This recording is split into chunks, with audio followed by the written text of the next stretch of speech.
Thomas Soto. Le Made in France, Anissé Mbida. Bonjour Anissé. Bonjour Thomas, bonjour Julie, bonjour. À tous. Alors ce matin, on va parler bateau, pas avec l'Harmonies of the Seas, le paquebot géant qui sera livré ce matin à Saint-Nazaire. Non, une innovation qui devrait plaire aux plaisanciers plus modestes avec ce bateau Transformers qui permet d'avoir 5 modèles en un. Oui, c'est vraiment une super idée. Vous imaginez une voiture qui serait capable de transformer à la demande en 4x4, en citadine ou en voiture de course. Et bien là, c'est la même chose, sauf que ça flotte. Un bateau qui devient au choix une petite barque de balade, un catamaran de sport ou un petit voilier d'apprentissage. Ça s'appelle le NO, ça veut dire navire en catalan, mais ça vient de Bretagne, de la presqu'île de Quiberon. Au Morbihan, non ? Morbihan, 56. 56, exactement. Mais comment on passe d'une barque à un catamaran ? Visuellement, on a du mal à imaginer. Ça fonctionne à peu près comme un Lego. Il y a un module de base, c'est la barque, sur lequel on va ajouter toute une série d'accessoires tout simples, un moteur, des voiles, des flotteurs. Et quand on veut le fameux catamaran de sport, on enlève la barque et on la remplace par des trampolines. Vous savez, c'est là où on s'assoit là tout penché quand on fait des régates.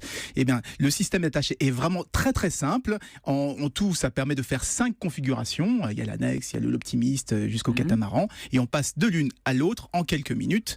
Et c'est le premier bateau modulaire, monsieur, et il est français. Et on peut l'acheter module par module pour éviter de payer trop cher d'un coup ou pas ? Comment ça se passe ? C'est l'intérêt. Justement, on part du module de base, la barque, qui coûte à peu près 1 000 €, et on faut compter à peu près 7 000 € si on veut la totale, avec toutes les options. Et ce que j'aime bien dans ce concept, c'est que le créateur ne connaissait rien du tout à la conception d'un bateau.